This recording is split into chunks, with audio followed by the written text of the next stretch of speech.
ওয়াল্লাহ গো আমার তো সবকিছু সার খেয়ে গেল গো। ওম শান্তি ওম শান্তি। শালা এভাবে আমাকে বোকা বানাচ্ছে চলে গেল। আমি জীবনে কোনদিন কেউ আমাকে বোকা বানাতে পারলো না। বাংলাদেশ তো এখন 45 ডিগ্রি তাপমাত্রা। বাংলাদেশ তো আর এখন বাংলাদেশ নাই, সৌদি আরব হয়ে গেছে বাংলাদেশ। এত তাপমাত্রায় তো আমার শরীর খারাপ হয়ে যাচ্ছে। ছাতা পুরো রাখছি, ছাতা বন্ধ করি। পানি কই পাই আল্লাহ, পানি কই পাই। কি হয়েছে ভাই, পানি খাইবা? ভাই পানি কই পাই, রোদি তো পাগল হয়ে যাচ্ছে আমি। ভাই আপনার অবস্থা তো মেলা খারাপ, চলেন শ্যামায় যায় আপনারে পানি খাওয়াই। চলেন ভাই যাই। গরম কে বা আল্লাহ, গরম কে বা। আসেন ভাই আসেন, এখানে অনেক শ্যামা আছে, গাছের নিচে বসে আপনারে পানি খাওয়াই।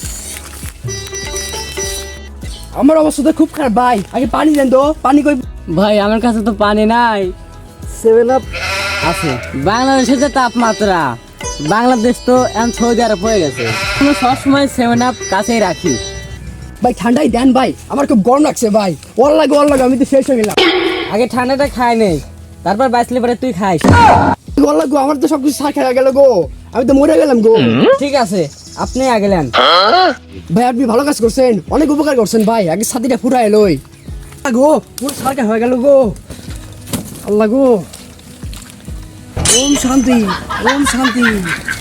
কি শান্তি গো, কি শালা কামটা করলো কি, আমার মুঠ ঠান্ডা ছাদের উপর ছিটাইয়া দিল, নষ্ট করে দিলাম মুঠ ঠান্ডা।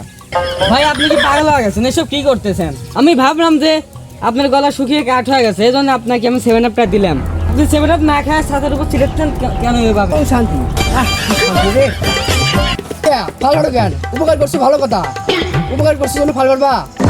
সাথী না, আমার জুতাও শুকায় কাঠ হয়ে গেছে। ওম শান্তি। কি শান্তি রে। ও ভাই দেন কোথা হেন, পানি ছিটাইছে আর আমার সাথে চেন্নাত কে উঠছে। ভাই আপনি কি মস্কার করতেছেন? আমার সবগুণ ঠান্ডা এভাবে নষ্ট করলেন, এখন আমাকে টাকা দেন। এই মিয়া ফালবাড়ে কেন, উপকার করছো জন্য নানান ধরনের কথা শোনাবা। তোর ঠান্ডা এখন অনেক আছে, তোর ঠান্ডা তুই খা ধর।